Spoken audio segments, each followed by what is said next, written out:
بسم اللہ الرحمن الرحیم۔ السلام علیکم ناظرین، میں محمد فاروق ڈوگر، نمائندہ خصوصی روزنامہ پاکستان ملیشیا، پروگرام آمنے سامنے میں حاضر خدمت ہوں۔ ہمارے ساتھ موجود ہیں ہمارے تجزیہ نگار جناب ایم ایس ستر قریشی صاحب، جو کہ چیئرمین ہے P M H D T V اور چیئرمین ہے P T S A group of companies Malaysia. ہم جناب قریشی صاحب کو پروگرام میں خوش آمدید کہتے ہیں۔ ناظرین، آج کا جو سب سے ہاٹ ٹاپک ہے وہ ہے کہ گزشتہ دن وفاقی وزیر قانون جناب سینیٹر فروغ نسیم صاحب نے 26ویں آئینی ترمیم کا بل قومی اسمبلی میں پیش کر دیا گیا ہے، جس کے تحت سینٹ الیکشن جو ہے وہ اوپن بیلٹ کے ذریعے کرانے کی کوشش کی جائے گی کہ بھی کروائیں اس کو، اور دوہری شہریت کے حامل بھی الیکشن میں حصہ لے سکتے ہیں۔ ساتھ ساتھ دوسرا جو ہمارا ٹاپک ہے، سپریم کورٹ نے ارکان اسمبلی کو جو ترقیاتی فنڈز کے نام پر پیسے دیے گئے ہیں حکومت کی جانب سے، اس پر از خود نوٹس لیا ہے جسٹس قاضی فائز عیسیٰ نے۔ اور آپ کو پتہ ہے کہ جسٹس صاحب کے جو آج کل ویسے ہی حکومت کے ساتھ اختلافات چل رہے ہیں، تو یہ ایک عجیب سا گورکھ دھندا بن چکا ہے ملک کے اندر، سیاسی اور عدالتی ایک کشمکش جاری ہے۔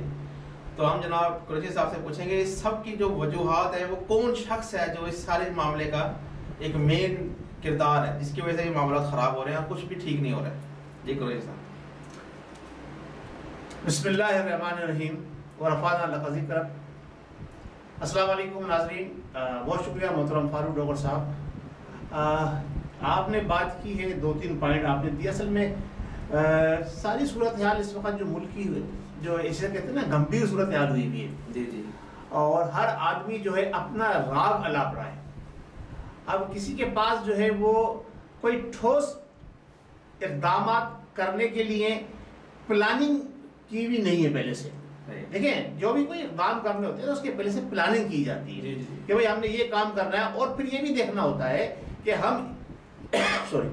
ہم جو بھی کام کرنے جا رہے ہیں، اس کام کرنے کے ہمارے ملک کی معیشت کے اوپر، ملک کی عوام کے اوپر، ملک کے قانون کے اوپر کیا کیا اثرات پڑ سکتے ہیں، مرتب ہو سکتے ہیں، اور ان میں پوزیٹیو اثرات کیا ہوں گے اور نیگیٹو اثرات کیا ہوں گے۔ اچھا، اب ہو یہ رہا ہے یہاں پر جو ہمارے نیازی صاحب ہیں، وہ ابھی تک یہی سمجھ رہے ہیں کہ وہ کرکٹ کے گراؤنڈ میں کھڑے ہوئے ہیں اور وہ آل راؤنڈر ہیں، بال ان کے ہاتھ میں ہے اور وہ بال کر رہے ہیں۔ اچھا، وہ سمجھتے ہیں سامنے والا جو بیٹس مین ہے وہ ہے بیوقوف، یہ کبھی اس کو یارکر ماریں گے تو وہ لیٹ جائے گا، بیٹھ جائے گا، کبھی یارکر ماریں گے تو وہ بیٹھ جائے گا، کبھی کچھ کریں گے، ان سوئنگ ماریں گے تو جو کیچ دے دے گا وکٹ کیپر میں۔ ایسا نہیں ہے۔ یہ اصل میں 40 سال تک جو کرکٹ کھیلتے ہیں نا، یہ ابھی تک وہ کہتے ہیں نا 100 سال تک امیری کی بو نہیں جاتی، 100 سال تک غریبی کی بو نہیں جاتی، تو ان کے اندر سے ابھی تک کرکٹ نکلی نہیں ہے۔ یہ سمجھ رہے ہیں میری جب بیٹنگ پہ کھڑا ہوں گا تو میں تو کوئی بھی میرے سامنے بولر کوئی اہمیت ہی نہیں رکھتا ہوگا، میں جدھر چل جائے گا باؤنڈری کے باہر چھکا مار دوں گا۔ صحیح ہے، تو یہ اس خوش فہمی میں مبتلا ہے، اور اس لیے یہ اپنے جو ان کے ٹیلنٹرز ہیں، جس ٹیلنٹرز کے اندر ان کے جناب علی وسیم اکرم دویم جو ہیں، وہ وسیم اکرم پلس وہ، پھر پرویز خٹک وہ، پھر بڑے بھانڈ ہمارے محترم جناب قبلہ و کعبہ جناب وزیر داخلہ صاحب، وہ، پھر اس کے بعد اب شیخ چلی بھی آ گئے، یہ انہوں نے رکھے ہوئے باہر کے لوگوں کے لیے نا، میڈیا کے لیے۔ اس کے بعد وہ کیا نام ہے اس کا جو مراد سعید، وہ اسمبلی کے لیے رکھا ہوا ہے، مراد سعید، اور دوسرا وہ کیا نام ہے اس کا ایک اور بلال، کیا نام ہے ان کا، علی محمد خان، ہاں وہ، اور ایک صاحب اور ان کا نام اس کا ذہن میں نہیں آ رہا، فیصل واڑا، ایک صاحب۔ تو یہ سب انہوں نے اپنے ٹیلنٹرز رکھے ہوئے تھے کہ ان کو جہاں جہاں دل چاہے گا استعمال کر۔ اچھا، یہ بھی اپنا کردار اس طرح ادا نہیں کر پائے جتنا نیازی صاحب نے سوچا ہوا تھا، بلکہ الٹا ان کے گلے پڑ رہے ہیں سارے، ان کے سارے اقدامات نیازی صاحب کے گلے پڑ رہے ہیں، تو نیازی صاحب بوکھلا گئے ہیں۔ اب مزے کی بات دیکھیے، فاروق نسیم صاحب ایک منجے میں بیرسٹر ہیں اور سیاستدان، تو بعد میں پہلے وہ قانون دان ہیں بڑے، تو قانون دان جو ہیں وہ اب یہ آئے کہاں سے، یہ دریافت کہاں سے ہوئی ہے؟ ایم کیو ایم سے ہیں۔ ایم کیو ایم کو یہ نیازی صاحب کیا کہتے تھے؟ یہ تو ان کو بہت برا کہتے ہیں۔ صحیح ہے، ایم کیو ایم، اب جب آپ ساری عمر ایم کیو ایم کی مخالفت کرتے آئے، اور ابھی تک ایم کیو ایم کے لیڈر کو پاکستان کے اندر جو ہے جو مین لیڈر تھا اس کو پاکستان کے کسی میڈیا پر آنے کی اجازت نہیں ہے، نہ کوئی بیان کیا تھا. یہ ان کہ زیر تربیت رہنے والے، ان کے زیر تربیت رہنے والے، ان کے ہاتھ چومنے والے اور پتہ نہیں کیا کیا چوما ہوا فاروق نسیم صاحب نے جب ان کے ساتھ تھے. تو میں ڈیٹیل میں نہیں جانا چاہتا، وہ چموانے کے بڑے شوقین تھے ہیں، ابھی تک چمواتے رہتے ہیں وہ لوگوں سے، اور کہاں کیا کیا لوگ جا کے چمتے ہیں وہ علیحدہ بات ہے. تو فاروق نسیم صاحب وہاں سے انہوں نے امپورٹ کیے. ٹھیک ہے. اس کے بعد جناب علی کل میں نے آپ کو پروگرام میں کہا تھا میں اسٹیٹسٹکس پیش کروں گا، لیکن آپ نے پروگرام کا موضوع دوسرا دے دیا، لہٰذا وہ میں اس طرف نہیں جا رہا ابھی، اگلے پروگرام میں دیکھیں گے. اچھا دوسرے، اب آپ بڑے بھان کو لے لیجیے، وہ کن کن کے ہاتھ جوڑتے ہوئے رہے ساری عمر، انہوں نے وہاں سے ان کو امپورٹ کیا، اب رکھا ہوا ہے. اب اور تو ان کو چپڑاسی بھی رکھنا نہیں چاہتے تھے، یہ نہیں رکھنا چاہتے تھے ان کو چپڑاسی، اب انہوں نے اس کو اپنا وزیر داخلہ. یہ ساری چیزیں انہوں نے اکٹھی کر لی ہیں، تو یہ کیا ملک لائیں گی. اب آپ یہ ساری عمر یہ کہتے آئے جناب علی کہ میں کسی کو این آر او نہیں دوں گا. سب سے پہلے آتے ہی آپ نے این آر او دیا. پہلے این آر او کس کو دیا آپ نے؟ آسیہ ملونہ کو. دوسرا این آر او آپ نے نواز شریف کو دیا. تیسرا این آر او آپ نے جناب علی اپنے زرداری کو بھی دے دیا، زرداری کو بھی دیا ہوا ہے، علیمہ باجی کو دیا، ان کو دیا، سب کو این آر او دیتے آ رہے ہیں. اچھا اب آ کے آپ نے ایک اور این آر او دے دیا. اس سے بڑا این آر او کسی نے دیا ہی نہیں آج تک ہمارے ملک کے اندر. سینٹ کے الیکشن ہونے جا رہے ہیں. ٹھیک ہے. ابھی بلدیاتی الیکشن آپ نے 2.5 سال گزار دیا، بلدیاتی الیکشن کی طرف آپ گئے نہیں. آپ ساری عمر یہ بات کرتے آئے کہ لوکل گورنمنٹ ہمیں جو ہے نا، جو ہے کیا نام ہے، جسے پاورز کو جو ہے نا ڈسٹریبیوٹ کر کے نیچے تک پہنچانا ہے. ترقیاتی کام کی ذمہ داری لوکل گورنمنٹ کی ہوتی ہے. نیشنل اسمبلی کے ممبران کی ذمہ داری ترقیاتی کام نہیں ہوتے، ان کی قانون سازی ہوتی ہے، ملک کے معاملات کے اوپری سطح پر غور و خوض کرنا ہوتا ہے. یہ ساری عمر آپ یہ راگ لاتے آئے. صحیح ہے. آپ نے آنے کے بعد 2.5 سال گزار دیا، آپ نے لوکل گورنمنٹ کا الیکشن ہی نہیں کرائے. بھول گئے ان کو، کیونکہ آپ کو پتا ہے نا پبلک کے اندر آپ کی ساتھ کیا، آپ آئے نہیں، آپ کو لایا گیا ہے. اگر آپ آئے ہوتے تو آپ پہلا کام یہ کرتے. دیکھیں یہ اس بات کا ثبوت ہے، یہ دلیل ہے اس بات کی، نوٹ کر لیں تمام لوگ. یہ اس بات کی دلیل ہے کہ عمران نیازی صاحب کے گراؤنڈ روٹس کے اوپر جڑیں مضبوط نہیں ہیں. اگر یہ باقاعدہ الیکشن کانٹیسٹ کر کے اور پبلک کا ووٹ لے کر آئے ہوتے، سب سے پہلے کام پتہ کیا کرتے یہ، جیسے پچھلی حکومت نے کیا تھا بلدیاتی الیکشن کرائے. ان کے لوگ نیچے موجود تھے، انہوں نے الیکشن کرایا، اپنے آپ کو اور مضبوط کیا. دیکھیں اگر آپ کے ناظم ہو، آپ کے کونسلر ہو، سارے نیچے حلقہ آپ کا ہو، تو آپ کا ٹیم ورک مضبوط ہوتا ہے.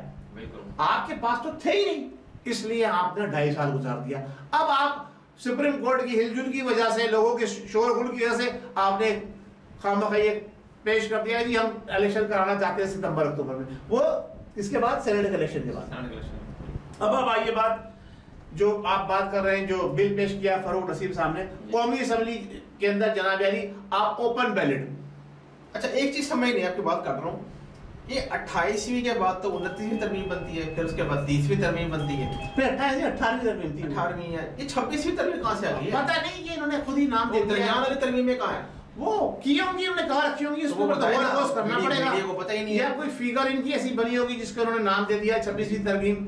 تو 26 لفظ ہندسا میرے لیے تو بہت اچھا ہے، تو میں تو صاحب کے لیے بھی اچھا ہو سکتا ہے ان کے لیے بھی اچھا. عمران خان صاحب جو ہے وہ لکی اور 26 اسی لیے انہوں نے اس کا نام 26 ترمیم. اچھا یہ ان کے گلے پڑ جائے گی، یہ بتا دوں میں آپ کو. ہوگا یہ. لیکن سب سے پہلی بات تو یہ کہ انہوں نے 26ویں ترمیم میں 2 چیزیں رکھی ہیں. سب سے پہلے انہوں نے کیا کیا ہے اس کے اندر کہ جناب علی ہم الیکشن اوپن کرائیں گے، اوپن بیلٹ کے ذریعے. اوپن بیلٹ کے ذریعے. اچھا بات سنیے، آپ اوپن بیلٹ کے اوپر اتنا کیوں زور دے رہے ہیں؟ ان کو شک ہے نا اپنے ممبران. جی جناب، ان کو شک ہے اپنے ممبران کے اوپر. زرداری صاحب گیم کر چکے، زرداری صاحب گیم کر چکے ہیں. تو انہوں نے کہا جی ممبران آنکھ میں آنکھ ڈال کے کیسے میرے خلاف جائیں گے، اوپن بیلٹ کراؤ. اچھا پھر دوسری طرف سب سے بڑا جو انعارہ انہوں نے دیا ہے وہ یہ دیا ہے کہ جن چیزوں کی ساری عمر یہ مخالفت کرتے رہے تھے، ترقیاتی فنڈ. اچھا ابھی جب آپ کے بجٹ پاس ہو رہے تھے تو آپ نے سرکاری ملازمین کی تنخواہ نہیں بڑھائی کہ پیسہ نہیں ہے، نہ پینشنرز بڑھائی، نہ سرکاری ملازمین کی تنخواہ بڑھائی کہ پیسہ نہیں ہے، پیسہ نہیں ہے، فنڈ ہی نہیں ہے ہمارے پاس، تو ہم کیا تنخواہ کیسے بڑھائیں، کہاں سے لیں. اب یکایک ایک دم ان کے پاس فنڈس آ گئے. کہاں سے آئیے سورس بتائیں، میں سورس بتائیے نیازی صاحب آپ کے پاس اتنا فنڈ کہاں سے آیا؟ آپ نے اسرائیل سے لیا. یہ بات کنفرم ہو گئی ہے، آپ کے لوگوں نے اس بات کی تصدیق کر دی ہے. بی بی مریم کی بات اس بات پہ یعنی سچی ہو گئی ہے وہ کہ آپ نے اسرائیل سے فنڈ لیا.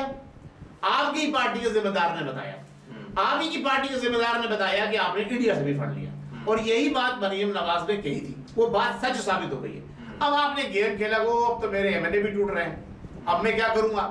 آپ نے یہ ترپ کا پتہ کھیلا، آپ نے اپنے جو ایم این ایس کو این آر او دے دیا، آپ نے چھوٹا چھوٹا نہیں 1-2 کروڑ نہیں 50 کروڑ. اب آپ سوچیے ذرا کتنے ایم این اے آپ کے 50 کروڑ سے ملٹیپلائی کیجئے، اس سے آپ قوم کی فلاح اور بہبود کے لیے کوئی کام کرتے ہیں؟ ترقیاتی فنڈ کتنے بنتے ہیں؟ 100 ایم این اے. جی اربوں روپے بن گیا تھا جناب. جی اب آپ یہ بتائیے، یہ آپ رشوت کے طور پہ نہیں دیا آپ نے 4 دن پہلے یہ کہا تھا کہ ڈاکو میدان میں کود گئے وہ جناب علی ہارس ٹریڈنگ کرنے کے لیے انہوں نے جو بلیک میل کر رہے ہیں، تو وہ بلیک میل کر رہے ہیں یا آپ رشوت دے رہے ہیں اپنے لوگوں کو؟ یہ بتائیے. یہ جو جسٹس عیسیٰ فائز صاحب نے، قاضی عیسیٰ فائز نے سو نوٹس لیا ہے، از خود نوٹس لیا ہے، بہترین نوٹس لیا ہے. ہم ان کو سپورٹ کرتے ہیں اس کے اندر، بالکل سپورٹ کریں گے، پوری پاکستانی عوام سپورٹ کرے گی، اور تمام عدلیہ کو بھی ان کو سپورٹ کرنا چاہیے کہ جس حکومت کے پاس اپنے سرکاری ملازمین کو پینشن اور تنخواہ بڑھانے کے لیے فنڈز نہیں تھے، وہ کس بنیاد کے اوپر، جس کی وہ ہمیشہ مخالفت کرتے رہے الیکشن سے پہلے، اور ان کے پروگرام میں بھی یہ نہیں تھا کہ جناب علی ہم M N S M P S کو اتنے فنڈ دیں گے، انہوں نے کیوں اعلان کیا؟ یہ کھلم کھلا یہ رشوت دی گئی ہے. یہ راشی شخص ہے خود، اور یہ رشوت دے کے لوگوں کے ووٹ خریدنا چاہ رہا ہے. یہ اپنے ووٹ سالڈ کرنے کے لیے جو یہ بار بار کہہ رہے ہیں نا کہ سینٹ کا الیکشن اوپن کرا جائے، اس سے پہلے ان کو ترقیاتی فنڈ جاری کیے گئے فوری طور پہ ترقیاتی فنڈ. اچھا اب یہ بتائیے کیا M N A M P S جو ہیں جو منتخب ہو کر آئے، یہ ترقیاتی فنڈ یہ صرف اور صرف جماعت کے لوگوں کے لیے؟ آپ کو شرم نہیں آتی؟ باقی لوگ جتنے بھی جو M N S M P M منتخب ہو کر آئے وہ عوام کی خدمت نہیں کرتے، آپ کے لوگ ہی عوام کی خدمت کریں گے. پہلے اگر آپ کو فنڈز ریلیز کرنے ہیں، میں یہ بات کہوں گا ہماری جسٹس کو چاہیے یہ بابت کریں کہ پہلے اپوزیشن کے لوگوں کو فنڈ دیے جائیں، ترقیاتی فنڈ ان کے علاقوں کے اندر کام کرنے کے لیے پہلے ان کو دیے جائیں، بعد میں اپنے لوگوں کو دیے جائیں. جب وہ مکمل ہو جائے اس کے بعد اگر آپ نے دینا ہی ہے ترقیاتی فنڈز ایم این ایس کو ایم پی ایس کو، تو پہلے جو اپوزیشن کے لوگ ہیں ان کے لیے آپ فنڈز گرانٹ کریں. ایک دم سے فنڈ دینے کا خیال کہاں سے؟ رشوت ہے نا، یہ ووٹ ہے ہی نہیں ان کے پاس، ووٹ سینٹ کے ووٹ پکے کرنے کے لیے. اور ابھی یہ جو اوپن انہوں نے سوال جواب کا کیا تھا جس دن، اس دن بھی انہوں نے یہ کہا کہ ہمارے پاس فنڈز نہیں ہیں، ابھی 2 دن ترقیاتی کام نہیں کروا سکتے. 2 دن پہلے وہی تو کہا قوم سے یہ کہتے ہیں کتنا مکر کرتا ہے، کتنا جھوٹا فریبی آدمی ہے. 2 دن پہلے جب پہلی مرتبہ آئی آن لائن بیٹھا عوام کے سامنے تو اس نے ہاتھ جوڑ کے ان سے معافی مانگی ہے کہ آپ صبر کریں، ابھی ہمارے پاس فنڈ نہیں ہے، ہم ترقیاتی کام نہیں کر سکتے. اور 2 دن بعد یہ فنڈ آ گیا. تو یہی تو پوچھنا ہے کہ اسرائیل نے ان کو ڈائریکٹ یہ فنڈ دیا ہے یا انڈیا سے لیا انہوں نے فنڈ؟ یہ کہاں سے فنڈ لیا یہ فنڈ بتایا میں پہلے، اس فنڈ کی سورس بتائیں. جو 2 فنڈ آپ کے پاس 2 دن پہلے تک نہیں تھا، اس فنڈ کی سورس بتائیں اچانک کہاں سے آ گیا جو آپ اپنے ایم این ایس کو دے رہے ہیں، اور وہ کس لیے دے رہے ہیں؟ اور 2 سال سے زیادتی کرتے آ رہے ہیں سرکاری ملازمین اور پینشنرز کے ساتھ کہ جی ہمارے پاس فنڈز نہیں ہیں، ان کی سیلری نہیں بڑھا رہے ہیں، مہنگائی بڑھ رہی ہے، ان کی تنخواہ میں کوئی اضافہ نہیں ہے. تو یہ زیادتی نہیں ہے، یہ جھوٹے ہیں نا. انہیں میں نے پہلے کہا نا ان سے حکومت کرنی نہیں آئی، ان کے پاس کوئی پلاننگ نہ ہے، ٹیم ہے، نہ ہے ٹیم ہے، نہیں ٹیم بڑی اہل ہے جناب. کون سے اہل ہے وہ بھائی وہ اپنے مقاصد پورے کر رہے ہیں. وہ کہتے ہیں میں اس کو چپڑاسی نہ رکھوں، اس کو وزیر داخلہ، وہ اپنے مقاصد پورے کر رہے ہیں نا. اس نے اپنا نام بنا لیا، اپنا مقام بنا لیا. دیکھو اس نے دنیا کو بتا دیا جو شخص مجھے کل تک اپنا چپڑاسی نہیں رکھتا تھا اب وہ تھوک تھوک کے چاٹ رہا ہے، کبھی مجھے کچھ وزارت دے رہا ہے، کبھی کوئی وزارت دے رہا ہے، میرے بغیر اس کی گاڑی نہیں چل رہی. صحیح ہے. تو یہ تو اس نے پروف کر کے دکھا دیا نا کہ میں اہل ہوں، یہ نااہل ہے. یہ ثابت کر دیا ہمارے بڑے بھائی نے کہ میں اہل ہوں، نیازی نااہل ہے، دیکھو میرے بغیر اس کی گاڑی نہیں چل رہی. اور دوسری جو سب سے مین آپ جو ہے بات بول رہے ہیں، یہ ہمیشہ سے دوہری شہریت والوں یہ بڑا اہم کیس رہے ہیں. جی انہوں نے مجبور کر دیا تھا چودھری سرور صاحب کو، جو اس وقت مسلم لیگ نون میں شامل ہوئے تھے. انہوں نے بیان دے کر ان کو مجبور کر دیا کہ انہوں نے اپنی برٹش نیشنلٹی ختم کرانی پڑی. یہ بڑا اہم نقطہ ہے، اور اس پر میں نے پہلے بھی بات کی تھی، آپ کو شاید آپ 26ویں ترمیم لے کر آ رہے ہیں، آپ اس پہ بات کریں. اصل میں بات یہ ہے کہ ہمارے ہاں سب سے بڑی خرابی، اب آپ یہ دیکھیے کہ آپ کے قومی اسمبلی کے سینیٹرز کو جو آپ مرتبہ دے رہے ہیں، جو مقام دے رہے ہیں، الیکشن لڑنے کی اجازت دے رہے ہیں، اس میں مقصد آپ کیا ہے؟ یعنی آپ کے پاکستان جو آپ کا وطن ہے، عزیز ہے، اس کا جو ایک شہری کہیں باہر جا کے دوسری شہریت لے لیتا ہے، اس کو آپ پاکستان میں آ کے الیکشن لڑنے کی اجازت دے رہے ہیں. کنڈیشنل کہ جناب جب الیکشن جیت جائے گا تو باہر کی شریعت ختم کرے گا، جبکہ ہونا یہ چاہیے تھا کہ آپ پہلے جو ہے باہر کی شریعت ختم کریں، شریعت ختم کریں، پھر ہم آپ کو جو ہے اپنے ملک کے سینٹ جیسے ایک اہم ادارہ ہے اس کا ممبر ہونے کی اجازت دیں گے، الیکشن لڑنے کی۔ ساری انہوں نے مجبوری کا تھا ایک شخص کو، چودھری سرور جو ابھی نہیں کی جماعت میں، تو یہ یوٹرن ماسٹر اسی لیے تو ہے نا، اپنی تھوک کے چاٹنے میں مشہور ہے۔ اپنے جتنے جو نزدیکی دوست ہیں، احباب ہیں، سب دوہری شریعت والے، یہ جو بڑے بڑے پریس کانفرنس کر رہے تھے، مسئلہ صرف یہ دیکھیں، بات یہ کہ ضرورت کے تحت ایک آئے تھے نا پہلے جنرل صاحب، نظریہ ضرورت، انہوں نے سوچا چھوڑا تھا نظریہ ضرورت کے تحت، تو یہ نظریہ ضرورت کے تحت یہ بھی سارے وہی کام اب آپ دیکھیں ان کے پاس جو لوگوں کی ٹیم ہے اس میں 60% لوگ جو ہیں وہ دوہری شریعت والے ہیں، تو انہوں نے ان کی خواہش کو مد نظر رکھتے ہوئے جیسے انہوں نے اپنے بنی گالہ کو لیگلائز کرانے کے لیے قانون بنوا کے پاس کرا کے اس بنی گالہ کے ساتھ ساتھ اس پورے علاقے کے سب کے لوگوں کو وہ جناب علی انہوں نے ریلیف دلوایا، اسی طرح سے یہ اپنے 4 لوگوں کے لیے جن کو یہ آگے سینیٹر بنانا چاہتے ہیں ان کے لیے یہ قانون پاس کر رہے ہیں، تو یہ قانون پاکستان کے لیے پاس نہیں ہو رہا، یہ قانون پاکستان کی عوام کے لیے پاس نہیں ہو رہا، یہ قانون پاکستانی قومی اسمبلی کے لیے پاس نہیں ہو رہا، یہ ذاتی پسند اور ناپسند کے تحت یہ سارے قانون پاس کرائے جا رہے ہیں۔ اسی لیے ہم چاہتے ہیں کہ سینٹ کے اندر ان کے پاس 2/3 اکثریت نہ آئے، ہم اس کے خلاف ان کے پاس اکثریت جائے تاکہ پھر یہ کھلا منمانی کر سکے اپنی، یہ سارا زور اور شور جو ہو رہا ہے یہ ہو رہا ہے۔ اچھا دوسری بات جو اب یہ جسٹس عیسیٰ فائز صاحب نے جو ان کے خلاف ایکشن لیا ہے اس پر تھوڑی سی میں بات کرنا چاہوں گا کہ دیکھیں میں نے آپ کو کہا پہلے بھی، یاد کریں فاروق صاحب، میں نے کہا ہے کہ جب ہمارے بڑے لوگ، کون بڑے لوگ؟ اوپر والے جنہیں ہم بوٹ والے بھی کہتے ہیں، میں کھلا بات کرنے کا آدمی ہوں، جنہیں ہم بوٹ والے، ہماری اسٹیبلشمنٹ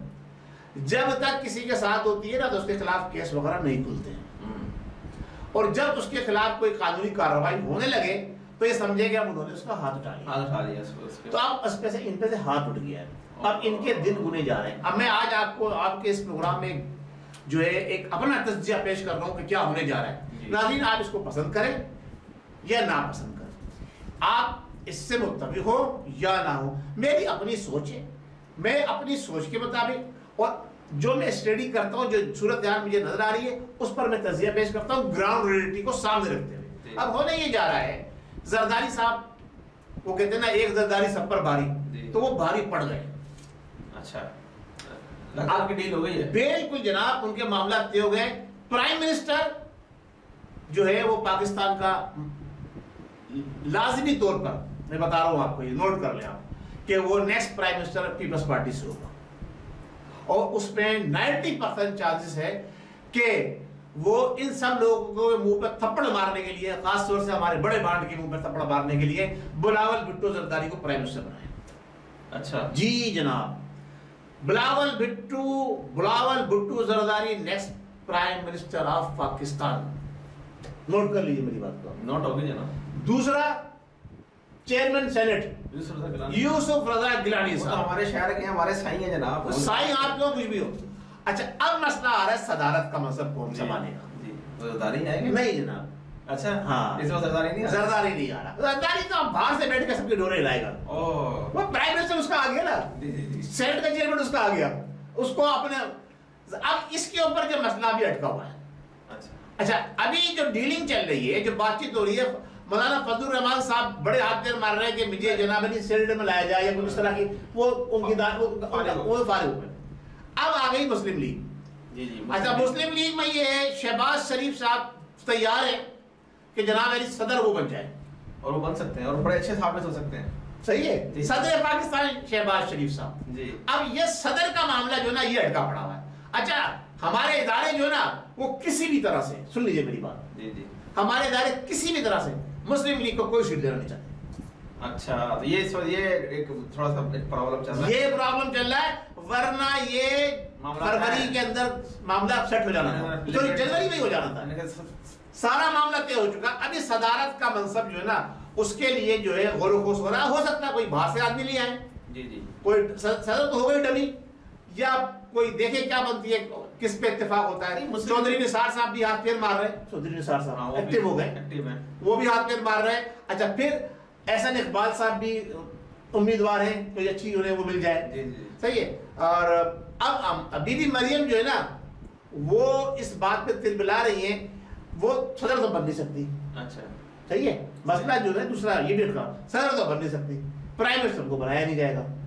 صحیح ہے. تو اب یہ ان کی کہانی ختم ہو جائے گی. ٹھیک. انہوں نے جو نواز شریف کو سپورٹ کرنی تھی, گیم کھیلنا تھا کھیل لیا. اب ہمارے ادارے جو ہے نا وہ سچ و پنج میں مبتلا ہے کہ صدر کو کس کے لیے انوسی دیں. تو اب وہ آخر میں گھوم پھر کے کوڈ جو ہے نا پھر پتہ ہے کہاں آئے گی, زرداری صاحب کی کوڈ. بول جو ہے زرداری صاحب کی کوڈ میں آئے گی, جس کو وہ کلیئر کریں گے وہ ہمارے ادارے اس کو صدر ایکسپٹ. کیونکہ صدر جو ہے نا اس کا ہے تو کردار کچھ بھی نہیں, لیکن اس کا جو ہے رول جو ہے نا بہت بڑا ہوتا ہے اگر دیکھا جائے تو. تو یہ صورتحال ہے ناظرین آپ کے سامنے. اب آپ دیکھیے کیا ہوتا ہے. یہ اب آپ عوام کو بتا دیجیے نا کہ 4 افراد ہیں جن کے لیے قانون تبدیلی کیا جا رہا ہے. ایک زلفی بخاری ہیں, برٹش نیشنل ہیں, شہباز گل یو ایس اے نیشنل ہیں, شہزاد اکبر نیشنل, ٹھیک ہے. اور ایک چوتھے جو ہیں علی ترین کا نام آ رہا ہے اس میں, جو جہانگیر ترین کے بیٹے ہیں, وہ بھی کسی 3-4 افراد کے لیے ایک ہماری پوری قوم کو بیوقوف بنا کے یہ فروخ رسیم صاحب کو استعمال کیا جا رہا ہے. پہلے وہ چاٹتے تھے, اب وہ دھو کے پی رہے ہیں, بس اتنا سا فرق آ گیا. باقی تو کردار دیکھ لیا کتنا بڑا ہوا کردار ہے. چلے آج کل ویسے 5 فروری بھی ہے, تو کل کشمیر کے حوالے سے کوئی ناظرین کو بتا دیے کہ کل کوئی پروگرام اگر ناظرین کل انشاءاللہ تبارک و تعالی ہمارا ارادہ ہے اور مصمم ارادہ ہے کہ کشمیر کے حوالے سے ہم اپنے دوسرے چینل کے اوپر جو PMSG-TV ہے اس پر ہم لائیو پروگرام کریں گے, یا ملیشیا کوالالمپور سے. اس کے ساتھ ساتھ ہمارا یوٹیوب کا جو AQ گلوبل کا یہ چینل ہے اس پہ بھی ہمارا پروگرام ہوگا, تو وہ ریکارڈڈ ہوگا. تو ہم یہ چاہتے ہیں کہ پاکستان کشمیریوں کا جو ہے جس طرح سے ماضی میں ساتھ دیتا ہے, اس موقع پر جو ہے کشمیر ڈے کے موقع کے اوپر اظہار یکجہتی کے طور پر جو ہم یہ 5 فروری کو کشمیر کے ساتھ مناتے ہیں, اور اپنی قوم سے بھی کہیں گے, اور خاص طور سے ہم اپنے اسمبلی کے ممبران جہاں تک ہماری آواز یہ پہنچے, اور صوبائی اسمبلی کے ممبران, نیشنل اسمبلی کے ممبران, سینٹ کے ممبران, انہیں چاہیے کہ کل کے روز وہ اپنے جو ان کو ابھی فنڈ ملا ہے نیا ان کو چاہیے کہ کم سے کم اس فنڈ میں سے اگر ان کو مل گیا ہے, ان کے اکاؤنٹ میں ٹرانسفر ہو گیا, نیاضی صاحب تو کام پہلے کرتے ہیں اور بعد میں اعلان کرتے ہیں نا, بڑا فاسٹ ہوتا ہے, تو انہیں چاہیے کہ سب 50-50 کروڑ میں سے 5-5 کروڑ روپے کشمیر کے فنڈ کے طور پر ایک اکٹھا فنڈ کریں اور سب اس میں دیں, اور وہ پھر ہمیں دیں, ہم پہنچائیں گے. ہمیں سے مراد عوام کو دے, عوام کشمیریوں کو پہنچائے گی. آپ خود نہیں پہنچائیں گے, عوام کشمیریوں کی پہنچائے گی, کیونکہ پاکستانی عوام, کشمیری عوام یہ سب ایک ساتھ ہیں, ملے ہوئے. سر آپ کن سے مانگ رہے ہیں جو 5 روپے نہ دے, آپ اسے 5 کروڑ مانگ رہے ہیں. ہمارا کام تھا ان کو اچھی ترغیب دلانا, ہم ترغیب دلا رہے ہیں. باقی یہ کیا کرتے ہیں انشاءاللہ دیکھتے ہیں. جی ناظرین, امید ہے آج کا پروگرام آپ لوگوں کو پسند آیا ہوگا. ویڈیو اگر پسند آئے تو لائک کیجئے, شیئر کیجئے, اور ہمارے چینل AQ گلوبل کو سبسکرائب کیجئے.